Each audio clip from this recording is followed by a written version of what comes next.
So in last lecture, we have discussed about understanding internet audience and online consumer behavior. Okay.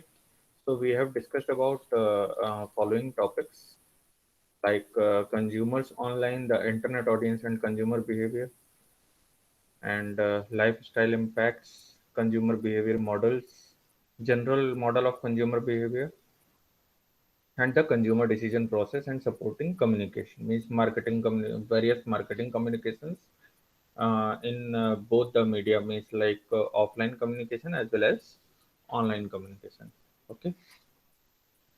So next, the topic is a model of online consumer behavior. So we have discussed this general model of consumer behavior, and we have seen here that there are three factors. Okay, first is independent factor, independent demographic variables means background factors are there.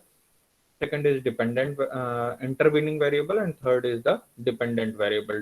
Dependent variable is what? That buying decision, है ना? That buyer's decision to buy any product comes under this category. Okay. So this is the general model of consumer behavior. General model means एक तरीके से कह सकते हैं कि जो मतलब वो फैक्टर जो बैकग्राउंड फैक्टर हैं वो सारे किस पर डिपेंड करते हैं, एथनिसिटी, कल्चर, है ना, सोसाइटी, साइकोलॉजिकल जो फैक्टर्स हैं जिसके लिए आप मार्केट सेगमेंटेशन वगैरह करते हैं। ठीक है, और उसमें आप क्या करते हैं, जो आपके कंज्यूमर्स हैं उनकी कैटेगरी आप डिफाइन करते हैं, आप अपना टारगेट ऑडियंस सेट करते हैं और उसके बेसिस पर अपना प्रोडक्ट डिजाइन करते हैं। ठीक है, तो ये सभी वो बैकग्राउंड फैक्टर हैं जो कि मतलब एक तरीके से कह सकते हैं किसी के बाइंग बिहेवियर को के लिए इंडिपेंडेंट वेरिएबल्स। ठीक है, इसके बाद आते हैं इंटरवीनिंग वेरिएबल। इंटरवीनिंग वेरिएबल क्या होता है? A lot manufacturers are there. जैसे आप किसी कोई प्रोडक्ट है जो आप सर्च कर रहे हैं, ठीक है, लेकिन अचानक से ही आपको उसका ऐड दिख गया। ठीक है, तो आप क्या करोगे? फिर आप उस प्रोडक्ट के रिगार्डिंग और फर्दर सर्च करोगे और फिर उस प्रोडक्ट के रिगार्डिंग आप जो है उसको परचेजिंग डिसीजन लेंगे। ठीक है, तो that comes under this category intervening variable. Intervening variable क्या होते हैं? वो मीडिएटिंग वेरिएबल जो कि इम्पैक्ट डालते हैं और एक तरीके से कह सकते हैं कि बाइंग डिसीजन के लिए एक कह सकते हैं ना, एक कैटलिस्ट की तरह काम करते हैं। ठीक है, तो that comes under this category. तो ये जनरल मॉडल है। तो इसी तरीके से अगर हम ये जो ऑनलाइन कंज्यूमर बिहेवियर है इसको भी हम समझेंगे तो a lot many factors are there. ठीक है, जो कि इंडिपेंडेंट हैं, मीडिएटिंग हैं, या एक तरीके से कह सकते हैं इंटरवीनिंग वेरिएबल्स हैं। और आपका last one is the dependent variable. Dependent variable क्या होता है? दैट परचेज और दैट बाइंग बिहेवियर है। तो इनके बीच में हम एक मॉडल ये क्रिएट किया गया है, तो इसको हम स्टडी करते हैं। Okay, so this is what. अब आप देखिए इसमें सेम वही मॉडल है, जनरल मॉडल, बस ये है कि इसमें जो इंटरवीनिंग वेरिएबल है या मीडिएटिंग वेरिएबल हैं ऑनलाइन में चेंज हो जाते हैं। ठीक है, ऑनलाइन में क्या है कि जनरली आप वेबसाइट्स, ऐप या जो बॉट हैं, है ना, तो उन्हीं के थ्रू आप क्या करते हैं, परचेजिंग के लिए डिसाइड करते हैं, है ना, सर्च करते हैं। इवन आप उसमें डेटा एनालिटिक आजकल टूल्स भी इस्तेमाल होने लगे हैं, उनका भी आप इस्तेमाल करने लगे हैं। ठीक है, तो उसके बारे में अभी हम बाद में डिस्कस करेंगे। तो कह सकते हैं कि जो मीडिएटिंग वेरिएबल्स हैं वो बहुत ज़्यादा जो ट्रेडिशनल रिटेलिंग थी, है ना, ट्रेडिशनल जो सेलिंग हुआ करती थी, तो ट्रेडिशनल जो कंज्यूमर बिहेवियर मॉडल था उससे कहीं ना कहीं काफ़ी हद तक ये चेंज है ना। आप देखें तो काफ़ी सारे फैक्टर्स हैं जो कि नए एड ऑन हो गए हैं, तो अब हम उनके बारे में देख लेते हैं। ओके, तो दैट इज व्हाट। अब देखिए इसमें क्या है, फर्स्ट इज ये सभी क्या है, ये सभी इंडिपेंडेंट वेरिएबल है। ठीक है, all these variables are independent variable. Just all these variables are independent variable, IV। Okay, अब इंडिपेंडेंट वेरिएबल क्या होता है? जो कि किसी पर डिपेंड नहीं करते हैं। अब किसी पर्टिकुलर पर्सन का बैकग्राउंड क्या है, ठीक है, उसकी एजुकेशन क्वालिफिकेशन क्या है, एज, जेंडर, है ना, रेस, और कह सकते हैं कम्युनिटी। तो बहुत सारे फैक्टर्स हैं जो कि डिटरमाइन करते हैं कि वो किस तरीके का प्रोडक्ट कंज्यूम करता है। ठीक है, psychological factors are also there. ठीक है, किस कम्युनिटी को बिलोंग करता है, किस पीयर ग्रुप को बिलोंग करता है, फ्रेंड सर्किल क्या है। ठीक है, अब आप आजकल देखिए ना, वर्ड ऑफ माउथ एक बहुत बड़ा फैक्टर है मार्केटिंग में, है ना, कि जनरली आप वो प्रोडक्ट परचेज करना पसंद करते हैं जो आपके पड़ोसी के पास है या आपके फ्रेंड के पास है ना। तो that is what psychological factors are also there, social norms are also there. ठीक है, and cultural factor are also there. So these all are the independent factors, okay, that govern that purchase decision, okay. And next is what these are the intervening variable और mediating variable, जैसे brand. ठीक है, तो अब car है तो car के लिए आपके दिमाग में क्या ब्रांड ब्रांड इमेज आती है, ठीक है। तो वो डिपेंड करता है कि आप कौन सा मतलब कह सकते हैं कौन सी कंपनी आप प्रेफर करते हैं, ठीक है। सोप के लिए अगर आपको बोला जाए तो सोप क्या है, एक एफएमसीजी प्रोडक्ट है। सोप के लिए आपके दिमाग में कौन सा ब्रांड आता है, ठीक है। तो वो डिपेंड करता है कि आपका पास्ट एक्सपीरियंस या अभी तक आप जो है जिस भी प्रोडक्ट को आप कंज्यूम करते रहे हैं, तो तुरंत आपके दिमाग में इमेज आती है, तो that is what brand, okay. Next is marketing communication stimuli. What is that stimuli, क्या है, एक तरीके से कह सकते हैं कैटलिस्ट है, ठीक है। जैसे एडवर्टाइजिंग, सेल्स प्रमोशन है ना, तमाम तरीके की जो डील्स दी जाती हैं वो सब क्या है, मार्केटिंग कम्युनिकेशन स्टिमुलाई, ठीक है। And next is what firms capability, okay. तो फॉर्म्स आप कह सकते हैं कैपेबिलिटी क्या है, वो स्किल सेट या जो कह सकते हैं जो फीचर्स के फॉर्म में आपको वो वैल्यू, परसीव्ड वैल्यू प्रोवाइड करते हैं, तो that is what the forms capability, ठीक है। क्या आपको जो है वो वैल्यू डिलीवर कर रहे हैं उस सर्टेन ऑप्टिमम प्राइस पर, ठीक है। जिस प्राइस को आप पे कर रहे हैं एक पर्टिकुलर प्रोडक्ट के रिगार्डिंग, तो फर्म की कैपेबिलिटीज क्या हैं, वो आपको कौन कौन से नए नए फीचर्स, नए नए आप कह सकते हैं जो प्रोडक्ट के फीचर हैं, फंक्शनैलिटी है, वो आपको ऑफर कर रहे हैं उस पर्टिकुलर प्राइस के बेसिस पर, ठीक है। अब आजकल देखिए cut throat competition is there है ना, हर एक प्रोडक्ट में आप देखिए तो हर company continuously research and development कर रही है और नए नए फीचर्स इनकॉर्पोरेट करती है टाइम टू टाइम अपने प्रोडक्ट में, ठीक है। तो अभी जो 5 साल पहले जो प्रोडक्ट सेम पर्टिकुलर प्रोडक्ट मिल रहा था, ठीक है, अब आज के टाइम में वो उसमें काफ़ी सारे चेंजेस हो चुके हैं, ठीक है। जैसे रेफ्रिजरेटर आप लोगों ने देखा होगा, है ना। तो रेफ्रिजरेटर में देखिए तमाम तरीके की कंपनीज हैं और वो नई नई टेक्नोलॉजी के साथ उसको जो है अपग्रेड करती जा रही हैं, है ना। अभी जैसे सैमसंग का है तो कर्ड मेकिंग उसी में पॉसिबल है, उसके लिए अलग से चैम्बर दिया हुआ है, ठीक है। उसमें आप कर्ड जमा सकते हैं, ठीक है। और इवन आप चाहें तो फ्रीजर और फ्रिज को स्विच कर सकते हैं, ठीक है। तो बहुत सारे मतलब उसमें ऑप्शंस आर देयर, ठीक है। इसी तरह से टेलीविजन में आप देखिए तो टेलीविजन में smart television, ultra HD, curved और बहुत सारे मतलब ऑप्शंस आर देयर, ठीक है। टेलीफोन ये आपका मोबाइल में देखिए तो बहुत सारे फीचर्स आर देयर, और जो आप देखिए तो टाइम टू टाइम चेंज हो रहे हैं, मीन्स विद इन 1 ईयर आप देखेंगे तो जो पिछले साल जो फीचर्स थे उनको काफ़ी ज़्यादा अपडेट कर दिया गया, अपग्रेड कर दिया गया, ठीक है। लैपटॉप और बाकी मतलब हर एक प्रोडक्ट में आप देख सकते हैं, ठीक है। तो that is what the firm capability, okay. Next is website feature. तो व्हाट इज वेबसाइट फीचर, तो वेबसाइट फीचर क्या होता है कि अब आप देखिए जो वेबसाइट्स पहले हुआ करती थी फिल्दी सी वेबसाइट, या आप एक तरीके से कह सकते हैं लॉट मैनी, जैसे ही आप वेबसाइट ओपन करते थे ना तो कुछ पिछली जो वेबसाइट्स हैं उसमें जाकर के देखिएगा तो क्या था, प्रोडक्ट के बारे में डिस्क्रिप्शन ज़्यादा दिया है, कंपनी के बारे में डिस्क्रिप्शन ज़्यादा दिया है, उसकी डिटेल ज़्यादा दी है, ठीक है। प्रोडक्ट की इन्फॉर्मेशन या काम की इन्फॉर्मेशन कम हुआ करती थी। अब क्या है, जैसे ही आप वेबसाइट ओपन करते हैं तो सबसे पहले जो है जो कस्टमर सेंट्रिक इन्फॉर्मेशन है जिसमें सबसे ज़्यादा हिट मिलते हैं वो इन्फॉर्मेशन आप देखिए तो आपको ऊपर दिखती है, और बाकी की इन्फॉर्मेशन आप अगर और डिटेल चाहते हैं तो उसके लिए आपको जो अदर सोशल मीडिया के कह सकते हैं लिंक्स हैं वो नीचे दिए होते हैं कि फेसबुक, ट्विटर, इंस्टा, इसमें आप जा करके जैसे आपको पिक्चर्स वगैरह देखनी है या जो वीडियोस वगैरह एक्सेस करने हैं तो आप इंस्टा पे जा सकते हैं, ठीक है। शॉर्ट कम्युनिकेशन टाइप का चाहिए तो ट्विटर हैंडल पर जा करके देख सकते हैं कि रिसेंट नया क्या अपडेट किया है इस कंपनी ने, ठीक है। अमूल और बाकी सारी कंपनीज को देखिएगा तो ये रेगुलरली अपने जो कह सकते हैं ना सोशल मीडिया पे काफ़ी एक्टिव कंपनीज हैं और रेगुलर अपडेट्स उसमें जो है करते रहते हैं, ठीक है। जहाँ पर फेसबुक है, जहाँ पर और ब्लॉगिंग साइट्स हैं वहाँ पर बहुत लंबे लंबे ब्लॉग्स भी लिखते हैं, ठीक है। और जहाँ पर शॉर्ट कम्युनिकेशन की ज़रूरत है जैसे ट्विटर है तो उसमें शॉर्ट कम्युनिकेशन के फॉर्म में जो है अपने अपडेट्स देते हैं। जैसे मदर डेयरी ने कुछ नया लॉन्च किया, अमूल ने कुछ नया लॉन्च किया, किसी और कंपनी ने कुछ नया लॉन्च किया तो अपने ट्विटर हैंडल पर तुरंत वो जो है उसको अपडेट कर देंगे, ठीक है। तो these all are comes under the category of this website features, है ना। वेबसाइट या सोशल मीडिया एक तरीके से कह सकते हैं उसको रेगुलरली अपडेट कर रहे हैं, रेगुलरली चेंज कर रहे हैं, अपने प्राइसेस चेंज कर रहे हैं, अपने प्रोडक्ट लाइन चेंज कर रहे हैं, ठीक है। अमूल आज से 10 साल पहले आप देखिए तो उसकी प्रोडक्ट लाइन इतनी वास्ट नहीं थी, है ना। 70-80 के आसपास इनके प्रोडक्ट, 2010 के आसपास से इन्होंने 50 के आसपास थे इनकी प्रोडक्ट लाइन, फिर देखिए 80 हुए, फिर उसके बाद अभी आज देखिए तो मोर देन मतलब 250 से ज़्यादा वो प्रोडक्ट आपको ऑफर कर रहे हैं, ठीक है। तो प्रोडक्ट लाइन इतनी ज़्यादा वास्ट वास्ट हो चुकी है। अभी आप देखिए, जैसे ये कोविड-19 आया, इसके बाद अभी हल्दी मिल्क, तुलसी मिल्क और जिंजर मिल्क और तमाम तरीके के जो कह सकते हैं इम्यूनिटी बूस्टर मिल्क के फ्लेवर्स भी उन्होंने लॉन्च किए हैं।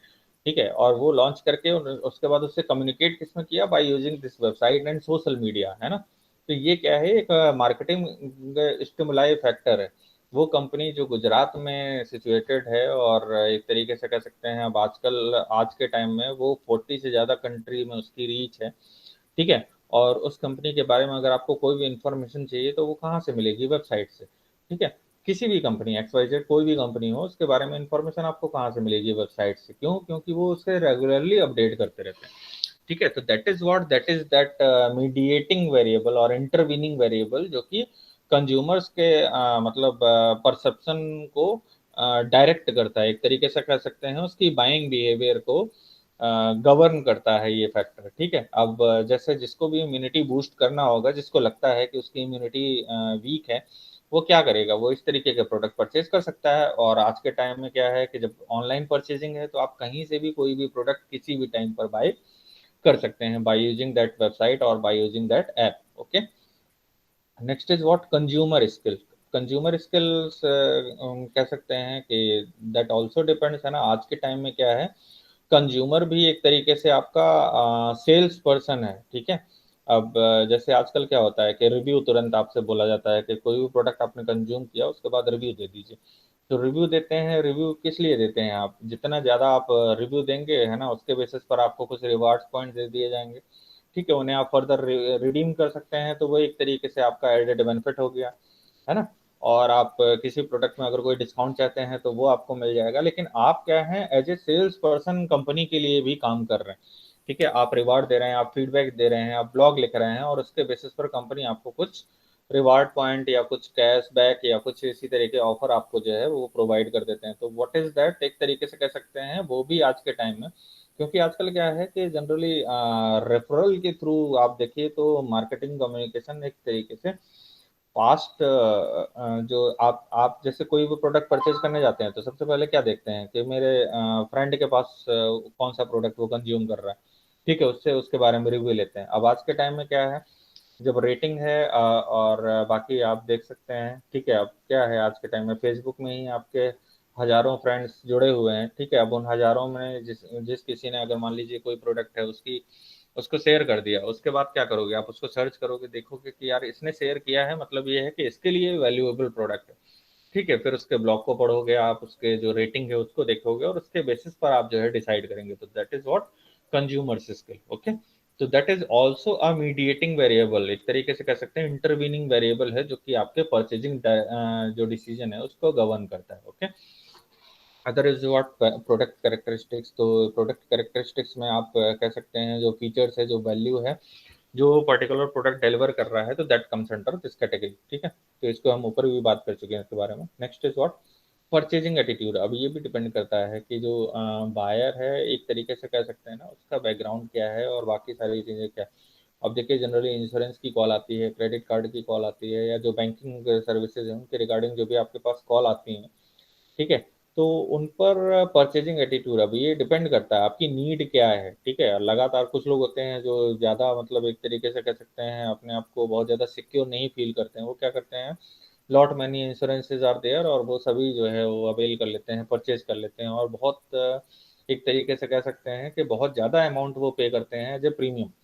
ठीक है, तो वो आप कह सकते हैं वो परचेजिंग एटीट्यूड के ऊपर डिपेंड करता है। और कुछ लोग होते हैं जो बहुत देख समझ के, है ना, अभी आजकल कह सकते हैं ना डीमैट अकाउंट ओपन करवाते हैं और ट्रेडिंग, कुछ लोग होते हैं जो बहुत ज़्यादा ट्रेडिंग करते हैं, कुछ होते हैं जो बैलेंस्ड वे में चलते हैं। ठीक है, तो that depends on the purchasing attitude of that consumer. ठीक है, कि आप किस तरीके से परचेज कर सकते हैं, करते हैं, क्या आपका बिहेवियर है, क्या पैटर्न है। ठीक है, अब आजकल कंपनीज इनको भी ट्रैक ट्रेस करने लगी हैं। ठीक है, फ्रीक्वेंसी क्या है आपके परचेज करने की, किस वॉल्यूम में परचेज करते हैं, कौन सा प्रोडक्ट परचेज करते हैं। ठीक है, उसकी पूरी आप जो है एनालिसिस करके बैठती हैं कंपनी, और उसके बेसिस पर आपको जो है डील ऑफर करती हैं। तो that is what, that is also a mediating और इंटरवीनिंग वेरिएबल, जो कि आजकल वर्क करता है आपकी ये परचेजिंग डिसीजन के ऊपर, एक तरीके से इम्पैक्ट डालता है। Okay, next is what, perceived behavioural control, ठीक है। तो ये आपका डिपेंड करता है, परसीव क्या होता है, just your perception about the product, है ना। एंड बिहेवियरल कंट्रोल तो बेसिकली ये भी एक फैक्टर है जो कि आपके ये परचेजिंग डिसीजन पर एक इम्पैक्ट डालता है। And other intervening factors are also there. अब आप देखिए किसी एक फैक्टर पर कह सकते हैं परचेज डिसीजन गवर्न नहीं करता। आप देखिए ना, बहुत सारे पहले जो एड्स दिखाए जाते थे, तो आप एड्स का सबसे ज्यादा इम्पैक्ट किस पर पड़ता है, चिल्ड्रन पर, बच्चों पर पड़ता है, ठीक है। बच्चे जो है वो पेरेंट्स को फोर्स करते हैं कि नहीं आप देखिए ना, जैसे एक किंडर जो है एक प्रोडक्ट आता है, ठीक है, तो उसमें क्या है, टॉयज निकलते हैं, ठीक है। तो अब बच्चे उसको परचेज करना चाहते हैं, क्यों परचेज करना चाहते हैं, just because of that toy, ठीक है। तो एक तरीके से कह सकते हैं वो भी एक इंटरवीनिंग वेरिएबल्स है। तो अब lot many intervening variables are there, ठीक है, जो कि आपके परचेज डिसीजन को गवर्न करते हैं, ठीक है। तो वो कंपनी जो उसके रिगार्डिंग स्ट्रेटजी बनाती हैं और उसके रिगार्डिंग स्ट्रेटजी बना करके उसको इम्प्लीमेंट करती हैं, ठीक है। Next is what, click stream behaviour. Click stream behaviour क्या होता है, ये भी एक तरीके का इंटरवीनिंग वेरिएबल है, ठीक है। ये जो सारे फैक्टर्स हैं ये आपके इंटरवीनिंग वेरिएबल है। क्लिक स्ट्रीम बिहेवियर क्या होता है, मैपिंग करना कि आप क्या क्लिक करते हैं, ठीक है। अभी आजकल देखिए तो जो एरा है वो क्या है, फ्यूजन का एरा है। कुछ लोग हैं जो सिर्फ ऑनलाइन परचेज करना पसंद करते हैं, कुछ है जो ऑफलाइन परचेज करना पसंद करते हैं, और कुछ है जो ऑनलाइन ऑफलाइन दोनों ही परचेज करना पसंद करते हैं। डिपेंड करता है कि वो कैटेगरी क्या है ना। बहुत बहुत सारे लोग होते हैं ना जो रिस्क नहीं लेते हैं, है ना। अब ये आजकल कितने लोग हैं जो ऑनलाइन डॉक्टर्स को दिखाना पसंद करते हैं, नहीं करते हैं, ठीक है। ऑफलाइन जा करके आप कह सकते हैं हॉस्पिटल में दिखाना ज़्यादा प्रेफर करते हैं। लेकिन आगे आने वाले टाइम में बहुत सारे भी आजकल ऐप हैं जो कि चल रहे हैं, जिसमें ऑनलाइन डॉक्टर्स आपको अवेलेबल हैं, ठीक है। अभी मैंने जो उन ऐप्स की स्टडी की तो आप देखिए तो उसमें बेंगलोर, हैदराबाद, ये चेन्नई, इस तरफ के जो डॉक्टर्स हैं और उनसे रिलेटेड एप्स, मतलब ऐप में आप देखिए तो वहाँ के डॉक्टर्स ज़्यादा हैं, इधर के डॉक्टर्स रजिस्टर्ड नहीं हैं, ठीक है। AI, artificial intelligence, agriculture sector के बारे में मैंने बताया था, तो वो साउथ इंडिया में ज़्यादा उसका इम्प्लीकेशन देखने को मिलता है, नॉर्थ इंडिया में उतना नहीं है, ठीक है। इवन नॉर्थ इंडिया में अभी वो पायलट स्टडी कर रहे हैं उस चीज़ की, ठीक है। तो that is what this click stream behaviour means, आप कितने ज़्यादा टेक सेवी हैं, आप उसकी मैपिंग करना है ना, क्या क्लिक करते हैं, क्या आप देखते हैं, क्या किस तरीके के जो एड्स हैं वो आप देखना पसंद करते हैं, किस तरीके के जो इन्फॉर्मेशन है वो आप एक्सेस करना चाहते हैं, ठीक है। That is what the mapping of consumer click है ना, कहाँ पर क्लिक करता है, कितना जो है, कितना देर उस वेबसाइट में रहता है, कितना देर व्यू करता है। अब आप देखिए यूट्यूब पर जब आप जाते हैं तो वहाँ पर क्या आता है कि आप जैसे कोई चैनल मान लीजिए रन कर रहे हैं, तो उसमें आप जब स्टूडियो डाउनलोड करेंगे तो वहाँ पर आप देख पाएंगे कि किस वीडियो को कितने व्यूअर्स ने कितने टाइम तक देखा है, ठीक है। उसका पूरा समरी एवरेज एवरेज करके वो दिखा देगा। तो that is what the click stream behaviour है ना, कि जो आपके व्यूअर्स हैं वो कितनी देर तक आपकी वेबसाइट में रहे हैं, किस पेज पर उन्होंने लॉगिन किया है, किस पेज को क्लिक किया है, सबसे ज्यादा टाइम हिट किया है, क्या इंफॉर्मेशन उसमें से एक्सेस किए हैं, ठीक है। तो वो सारी चीजें क्या होती हैं आपकी क्लिक स्ट्रीम बिहेवियर। तो that is also a mediating variable और इंटरवीनिंग वेरिएबल, ठीक है। मीडिएटिंग वेरिएबल या इंटरवीनिंग वेरिएबल है जो कि आपके ये परचेज डिसीजन या ये जो डिपेंडेंट वेरिएबल है इसको गवर्न करता है। इज इट क्लियर, कोई डाउट है यहाँ तक? So this is what the model of online consumer behavior. So these are all are the कह सकते हैं इंडिपेंडेंट वेरिएबल हैं, ये आपके मीडिएटिंग वेरिएबल हैं, और this is the dependent variable, okay, that is purchase. Is it clear, कोई doubt है? No sir. ओके, चलो। नेक्स्ट इज, अब इसी को आप देखिए तो थोड़ा सा इसमें और ज़्यादा इसको एलेबोरेट किया गया है, ठीक है। ये एक मॉडल और है, ठीक है। तो इसी कंज्यूमर बिहेवियर मॉडल, तो इसको हम देख लेते हैं। अब जैसे पर्सनल कैरेक्टरिस्टिक है किसी की, अब देखिए ये भी वही है, आपका इंडिपेंडेंट वेरिएबल हो गया, ठीक है। ये दोनों personal characteristic and environmental characteristics, और मार्केट स्टिमुलाई, और ये आपका जो ईसी सिस्टम है ये क्या है, ये इंटरवीनिंग वेरिएबल होगा या मीडिएटिंग वेरिएबल होगा, ठीक है। और ये आपका डिपेंडेंट वेरिएबल हो गया। डिपेंडेंट वेरिएबल क्या है, बायस डिसीजन है ना, बाई करूं या नहीं करूं, what to buy, where, means किस वेंडर से बाई करूं, व्हेन कब बाई करूं, and how much to spend, और कितना पैसा मैं खर्च करूं, है ना। आजकल किस पर डिपेंड करता है, आप देखिए जो आपकी परचेजिंग पावर बढ़ाई जा रही है वो क्यों बढ़ाई जा रही है, इसलिए बढ़ाई जा रही है ना कि आप ज़्यादा परचेज कर पाएँ।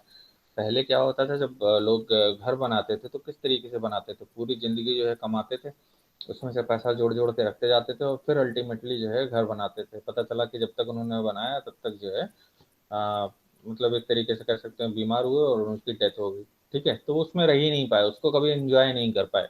तो ऐसा होता था जस्ट बिकॉज़ ऑफ, क्योंकि आपकी परचेज़िंग पावर उतनी नहीं थी, ठीक है? पहले उतनी आपकी परचेज़िंग पावर नहीं हुआ करती थी। कार्स के केस में भी आप देखिए तो पहले हैचबैक ज़्यादा प्रेफ़र करते थे। ठीक है? और वो गाड़ियाँ ज़्यादा प्रेफ़र करते थे जो कम कॉस्टली हों, है ना? ऑल्टो एक टाइम पर मार्केट में लीडर एक तरीके से किंग हुआ करती थी, सबसे ज़्यादा दिखने वाली और सबसे ज़्यादा बिकने वाली गाड़ी हुआ करती थी। क्यों होती थी? क्योंकि वो प्राइस में आप देखिए तो इकोनॉमी देती थी, जो भी यूज़र थे या जो भी उसके कंज़्यूमर हुआ करते थे, ठीक है? और उस समय पर जो इंटरेस्ट रेट था वो बहुत ज़्यादा हुआ करता था। ठीक है? तो उसको धीरे-धीरे कम किया गया, बैंकों ने कम किया, क्यों कम किया? क्योंकि वो परचेज़िंग पावर को बढ़ाना चाहते थे, ठीक है? होम लोन में जो ईएमआई है वो लगातार कम होती जा रही है, ठीक है? जो आपका कह सकते हैं इंटरेस्ट रेट है, आरओआई है, वो आप देखिए तो लगातार कम होता चला जा रहा है। क्यों कम होता चला जा रहा है? क्योंकि आपकी परचेज़िंग पावर को बढ़ाना है, ठीक है? जिससे आप लोग घर जो है वो परचेज़ कर सको, कार है वो परचेज़ कर सको, ठीक है? तो ये सभी आप देखिए तो हाउ मच टू स्पेंड, मैं कितना खर्च करूँ? ठीक है? तो ये उसके बजट पर डिपेंड करता है कि जो आपका कंज़्यूमर है, उसके पास कितने पैसे हैं, ठीक है? तो ये सारे फैक्टर्स हैं जो कि डिपेंडेंट वेरिएबल है, ठीक है? तो अब देख लेते हैं हम इंडिपेंडेंट वेरिएबल से स्टार्ट करते हैं, ठीक है? तो इंडिपेंडेंट वेरिएबल क्या होता है? ये देखिए पर्सनल कैरेक्टरिस्टिक। पर्सनल कैरेक्टरिस्टिक क्या है कि जो कंज़्यूमर है उसकी ऐज क्या है, जेंडर क्या है, एथनिसिटी क्या है? एथनिसिटी क्या होता है कि किस जाति को बिलॉन्ग करता है, ठीक है? तो उसके बेसिस पर आप देखिए तो उस पर भी डिपेंड करता है जो भी वो प्रोडक्ट कंज्यूम करता है, ठीक है? एजुकेशन, क्वालिफिकेशन क्या है उसकी, ठीक है? लाइफ स्टाइल क्या है, किस तरीके से, कुछ खर्चीले होते हैं, कुछ माइजर होते हैं, कुछ होते हैं जो बैलेंस करके खर्च करते हैं, ठीक है? तो लाइफ स्टाइल क्या है, कैसी है, ठीक है? साइकोलॉजिकल जो नीड है वो क्या है, और नॉलेज, ठीक है? कुछ लोग होते हैं जो बहुत ज़्यादा सर्च करके और मतलब कह सकते हैं ना लॉट मैनी फ़िल्टर्स और उसके बाद अप्लाई करने के बाद जो है काफ़ी चूज़ी होते हैं कह सकते हैं। तो वो क्या है कि नॉलेजेबल हैं, जनरली क्या है कि कहीं पर भी कोई भी प्रोडक्ट जब भी परचेज़ करते हैं तो उससे पहले वो अच्छी डिटेल में एनालिसिस करते हैं, रिसर्च करते हैं और उसके बाद वो प्रोडक्ट को परचेज़ करते हैं। ठीक है? तो नॉलेज, वैल्यूज़, क्या वैल्यूज़ मतलब जो बिलीफ हैं, वैल्यूज़ हैं, नॉर्म्स हैं, एथिक्स हैं, है ना? वो सब बिलीफ सिस्टम किस बिलीफ सिस्टम से आ रहे हैं वो, ठीक है? तो दीज़ ऑल और also the personal characteristics, personality किस तरीके की है, ठीक है? तो ये सारे फैक्टर्स क्या हैं? इंडिपेंडेंट फैक्टर हैं। इंडिपेंडेंट क्या है? एक तरीके से कह सकते हैं पर्सन टू पर्सन ये वैरी करते हैं, ठीक है? इस पर किसी का कोई कंट्रोल नहीं, ठीक है? अगले फैक्टर हैं आपका एनवायरमेंटल कैरेक्टरिस्टिक्स। अब इसमें क्या होता है? Social characteristics. सोशल किस सोसाइटी को बिलोंग करते हैं, किस कम्युनिटी, देखिए कल्चरल एंड कम्युनिटी, किस कम्युनिटी को बिलोंग करते हैं, किस कल्चर को बिलोंग करते हैं। अभी जैसे मैंने आपको इसमें एग्जांपल दिया था कि मैकडोनल्ड और ये डोमिनोज ये कंपनीज, ठीक है, जहाँ आप देखिए ग्लोबली ग्लोबल कंपनीज हैं, ठीक है, और ये जहाँ ऑपरेट करती हैं इनका जो स्पेशलिटी है वो बीफ बर्गर है। जैसे मैकडी का है तो बीफ बर्गर इनकी स्पेशलिटी है, लेकिन इंडिया में ये बीफ बर्गर सेल नहीं करते हैं, ठीक है। मैक चिकन वो देने लगे हैं, लेकिन उससे पहले इन्होंने, आप देखिए तो इन्होंने अच्छे से स्टडी की इंडियन मार्केट की, और इन्होंने देखा कि इंडियन मार्केट में जो आप जनरली स्नैक्स वगैरह जो प्रेफर करते हैं यहाँ के लोग, तो उसमें उनका जो मेन इंग्रेडिएंट है वो पोटैटो होता है, ठीक है। तो उन्होंने पोटैटो से स्टार्ट किया, मैकालो टिक्की से स्टार्ट किया, फिर पनीर पर आए, फिर एग पर आए, और उसके बाद अब वो मैक चिकन और बाकी सारे प्रोडक्ट्स भी आपको देने लगे हैं, ठीक है।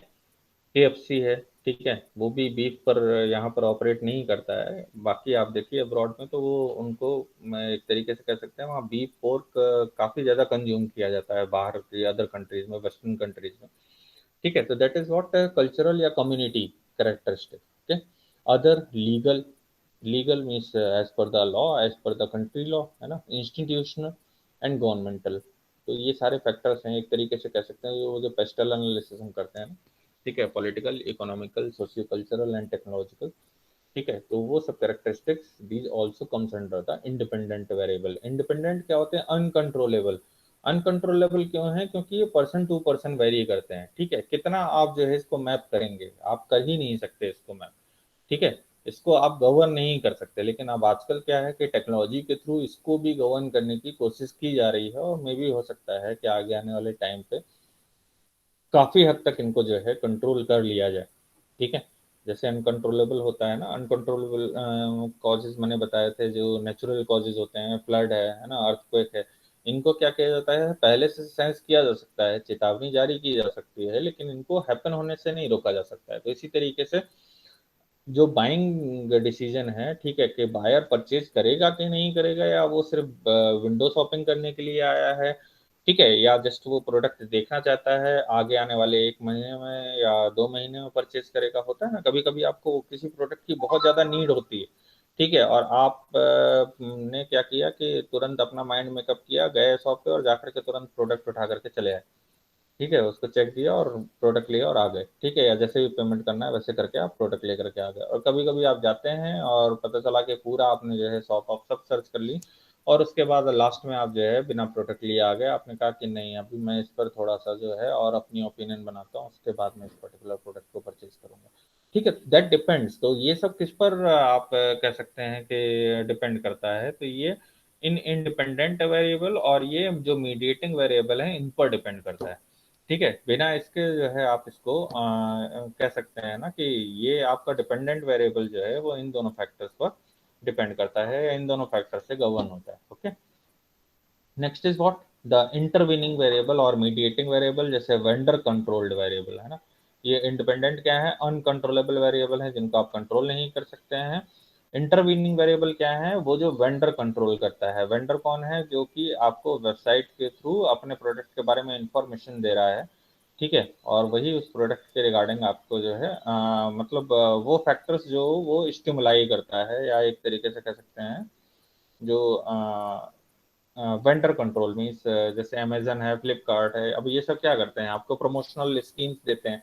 ठीक है, जैसे बिग बिलियन डे है ना, या फ्लिपकार्ट का कोई ऑफर आया, या आपका बिग बास्केट, या इस तरीके से। तो वो सब क्या है? एक तरीके से इंटरवीनिंग वेरिएबल है, वेंडर कंट्रोल वेरिएबल। ठीक है, तो मार्केट स्टिमुलाई, मार्केट स्टिमुलाई में देखिए first factor is what? Price. Price में क्या होता है? अब देखिए, प्राइस प्रोडक्ट की एक नहीं होती आज के टाइम में। ठीक है, डायनामिक प्राइसिंग मॉडल अप्लाई करते हैं। देखते हैं कि कभी कोई प्रोडक्ट ज़्यादा बिक रहा है तो उसकी प्राइस बढ़ा देते हैं या कम कर देते हैं, डिपेंड करता है ना। जैसे आजकल क्या होता है कि जो मोबाइल होते हैं उनकी क्या होती है? प्री लॉन्चिंग होती है। तो प्री लॉन्चिंग में क्या होता है? प्री लॉन्चिंग होती है, लॉन्च किया गया, ऑनलाइन ही लॉन्च किया गया उसको।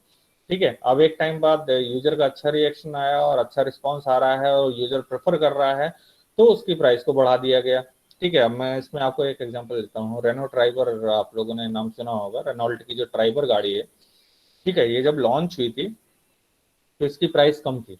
ठीक है, ये 4.5 लाख से 7 लाख के बीच में लाई करती है। ठीक है, और लेकिन इसका एवरेज उस समय जो कोट किया जा रहा था वो 16 किया जा रहा था। ठीक है, तो एवरेज पर थोड़ा सा और काम किया गया, या जब देखा गया, क्योंकि एवरेज जनरली जो कैलकुलेट होता है ना, तो वो डिपेंड करता है। ठीक है, वो भी कई सारे फैक्टर्स पर डिपेंड करता है।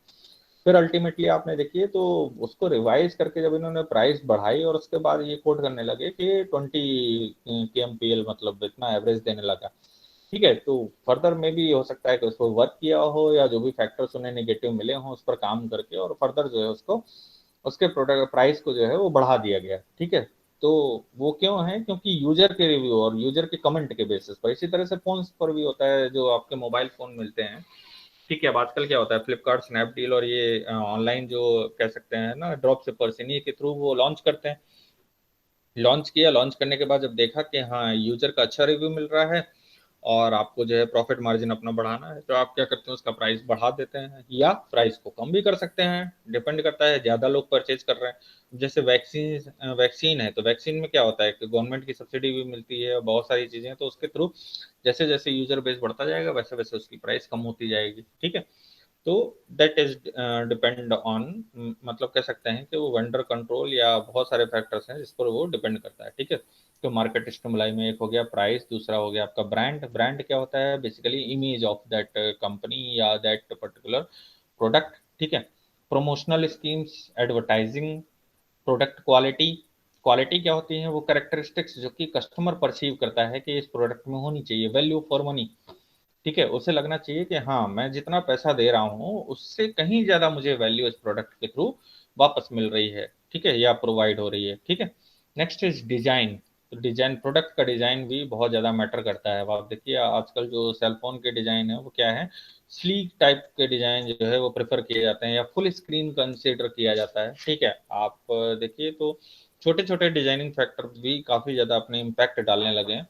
आगे आने वाले टाइम में देखिएगा ये जो साइड कॉर्नर है यहाँ पर भी आप, और ऐसे फोन भी आ गए हैं कि साइड कॉर्नर में भी आपका जो है स्क्रीन है, ठीक है, वाटर प्रूफ है। तो ये सब क्या है? Design, market stimuli, okay. Next is what? EC system. EC क्या है? E commerce. EC is what? E commerce system, okay. ये EC consumer behaviour model is electronic commerce consumer behaviour model, okay.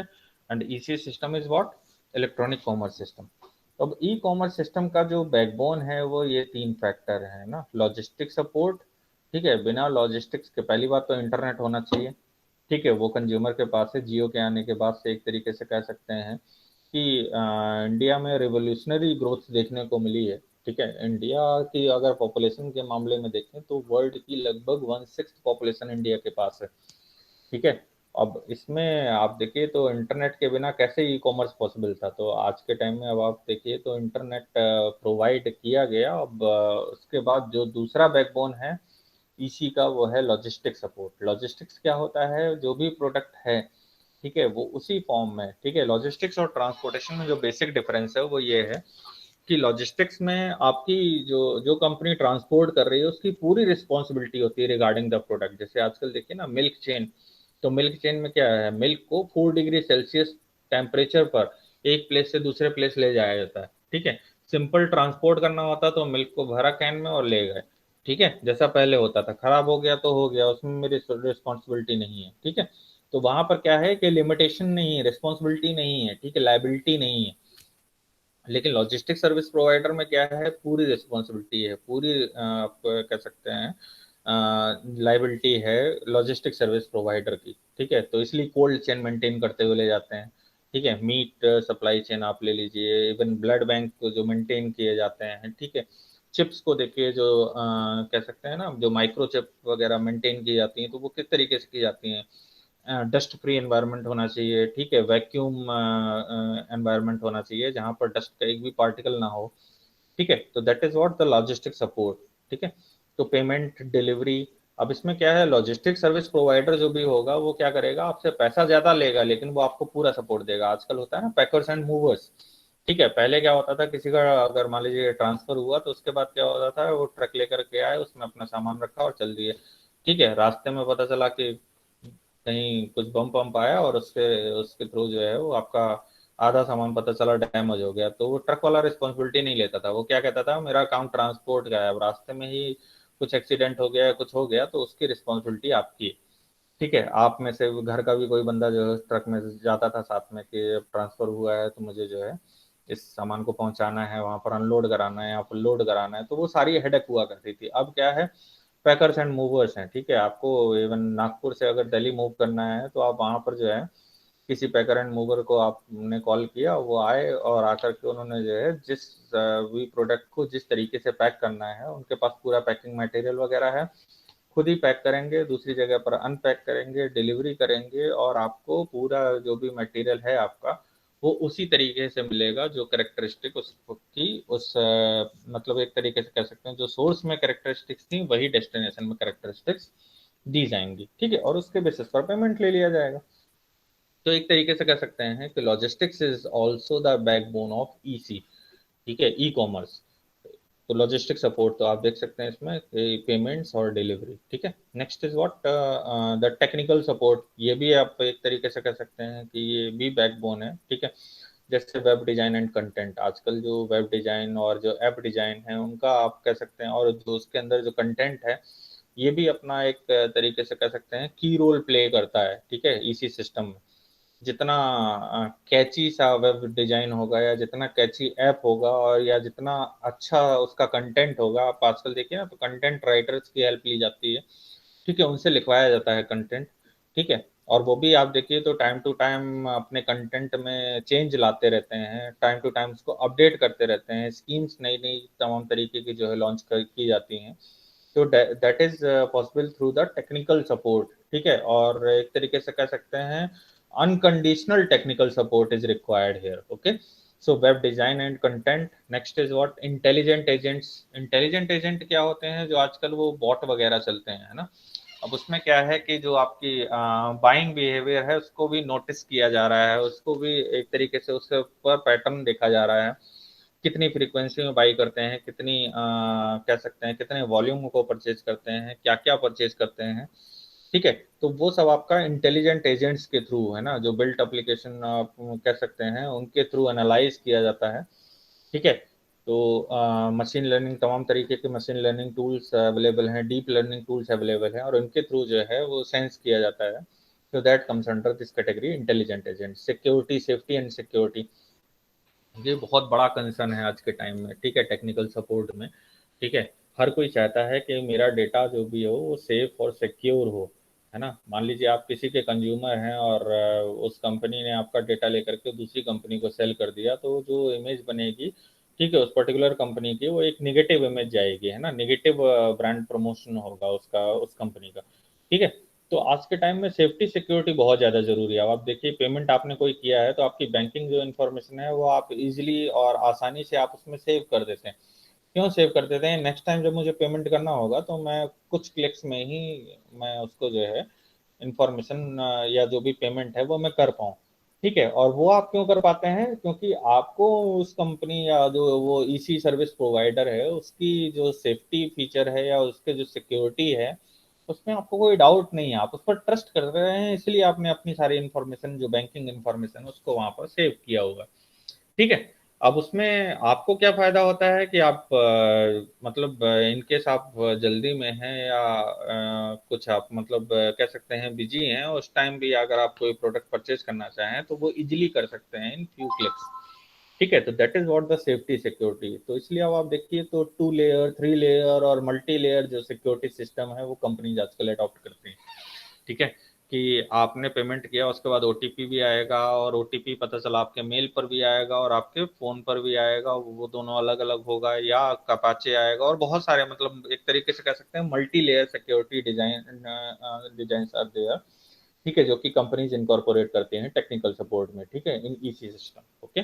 तो that is also the intervening और mediating variable. Next is what, customer service. Customer service में आप देखते हैं कि बहुत सारी कंपनीज हैं वो अपने एफएक्यूज पहले ही लिख देती हैं, है ना, साइड में ही, जैसे ही कोई प्रोडक्ट लॉन्च किया तो प्रोडक्ट से रिगार्डिंग जो भी एफएक्यूज हैं, मीन्स जो लगते हैं कि हाँ कंज्यूमर की क्वेरी हो सकती है, तो वो सारी क्वेरी को एड्रेस करते हुए उनके फ्रीक्वेंटली आस्क्ड जो क्वेश्चंस होते हैं और उनके जो आंसर्स हैं वो वहीं पर मेंशन कर देते हैं।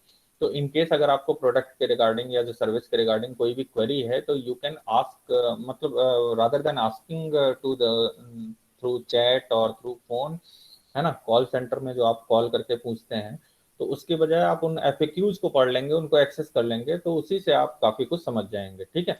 इसके अलावा यू में ईमेल एनी टाइम, है ना, और ईमेल करेंगे तो विद इन 24 आवर्स भी बहुत ज़्यादा है, विद इन 12 आवर्स या 6 आवर्स जो है वो आपको तुरंत उस क्वेरी का जवाब देंगे, और इवन हो सकता है कि इमीडिएट बेसिस पर, क्योंकि जनरली क्या होता है कि 8 8 आवर्स की शिफ्ट में ईमेल के लिए, है ना, कॉल सेंटर के लिए आप देखिए तो इनमें लोगों को बिठाया जाता है, और जो उस क्वेरी को तुरंत हैंडल कर सके, तुरंत एड्रेस कर सके, ठीक है। Call centres are also there, and one to one even customer support system is also there, है ना। आप अगर किसी कंपनी के या किसी ऑर्गेनाइजेशन के अगर आप की कस्टमर हैं, ठीक है, जैसे एचडीएफसी बैंकिंग है या एक्सिस बैंकिंग है ना, और आपने अच्छा खासा यहाँ से लोन लिया हुआ है, या आप कोई बिजनेस ऑर्गेनाइजेशन रन करते हैं, तो आपको एक एग्जीक्यूटिव ही असाइन कर दिया जाता है कि जब भी आपको कोई भी क्वेरी है या कोई भी इशू है ना, बैंकिंग सर्विसेज के रिगार्डिंग, तो आप उसको कॉल कर सकते हैं any time, and you can ask about that service also, है ना। और वो जो भी आपको सपोर्ट है वो प्रोवाइड करेंगे। और इवन आप देखिए तो जो बॉट वगैरह हैं और जो आजकल चैट रूम्स वगैरह प्रोवाइड किए जाते हैं, तो these also comes under this category of customer service, ठीक है। तो customer support service is also a backbone. तो ये these three are the pillars of EC system, ठीक है, जो कि इंटरवीनिंग वेरिएबल की तरह काम करते हैं। तो वेंडर कंट्रोल्ड वेरिएबल है, मीन्स जो आपका ड्रॉप शिपर है या जो वेंडर है जो आपको सर्विस प्रोवाइड कर रहा है, ठीक है, वो इनको मैनेज करेगा, ठीक है, और इनके थ्रू आपके बाइंग बिहेवियर को गवर्न करेगा, ठीक है। तो these all are the independent variable and these all are the, ये जो है आपके इंडिपेंडेंट वेरिएबल हैं, ठीक है। ये आपके मीडिएटिंग वेरिएबल हैं जो कि किसको डिपेंड कर किसको गवर्न करते हैं, दिस बायर डिसीजन जो कि डिपेंडेंट वेरिएबल, ठीक है। बायर डिसीजन मैं पहले ही बात कर चुका हूँ कि मैं कोई प्रोडक्ट परचेज करूँ या नहीं करूँ, व्हाट टू बाई, है ना, कितना क्या क्या परचेज करूँ, वेयर मीन्स वेंडर कौन होगा, व्हेन कब परचेज करूँ, and how much to spend, और कितना पैसा है जो मैं खर्च करूँ, है ना। तो ये सारी चीजें किस पर डिपेंड करती हैं, इन दोनों फैक्टर्स पर, independent variable as well as these intervening variables. तो this is about the EC consumer behaviour model and this is the online consumer behavior model, all about this, okay। So thank you, and these are all the references, like you may refer this book, this is your textbook, and other web resources for this topic, okay। So if you have any doubt you can ask, otherwise don't leave it. Do you have any doubt? No sir, अभी तो नहीं।